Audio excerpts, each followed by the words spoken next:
ایک بزرگ نے اپنے بیٹے سے فرمایا کہ بیٹے دن بھر میں جتنے بھی کام تو کر ڈائری میں نوٹ کر لے، چاہے اچھا کر چاہے برا کر، اور رات کو دن بھر کے سارے کام مجھے پڑھ کر کے سنا دینا۔ بچے نے کہا ٹھیک ہے۔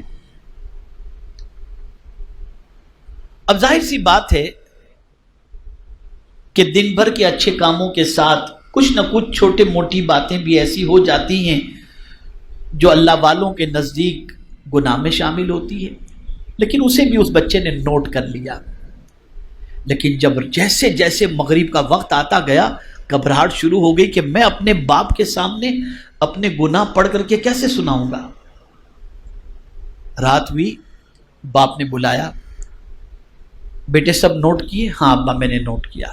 اچھا بیٹے آج دن بھر کی ساری باتیں پڑھ کر کے سناؤ۔ آنکھوں سے آنسو نکلنے شروع ہو گئے۔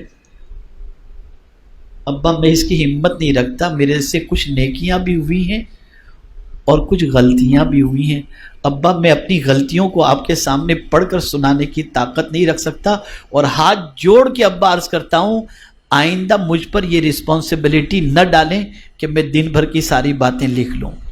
اب بزرگ کا جواب سنیے، ارشاد فرماتے ہیں بیٹے میں نے تو صرف تیری تربیت کے لیے یہ تجھے ایک دن کے بارے میں بتایا تھا کہ آج کے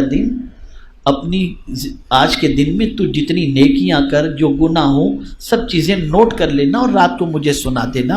بیٹا تو سوچ کہ ایک دن میں چند گناہ جو تجھ سے ہوئے تو تیرے باپ کے سامنے نہیں سنا سکتا، زندگی کے سارے گناہ خدا کے سامنے تو کیسے سنا سکے گا؟ اس لیے کہ قیامت میں پروردگار فرمائے گا اقرا کتابک، اپنا اعمال نامہ پڑھ، تو اپنے رب کے سامنے کیسے سنا پائے گا؟ میں پوچھنا چاہتا ہوں کیا کبھی یہ تصور بھی ہمارے ذہن میں آیا؟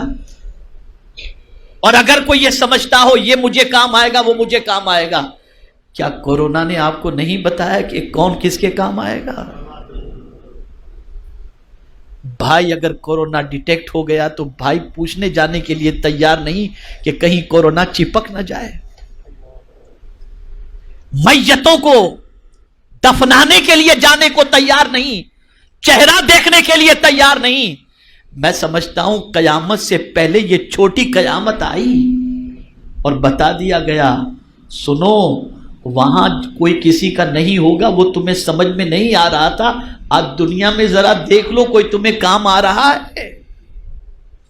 اگر آج بھی ہماری آنکھیں نہیں کھلتی تو میں سمجھتا ہوں کہ تباہی اور بربادی سے دنیا کی کوئی طاقت ہمیں روک نہیں سکتی، کوئی طاقت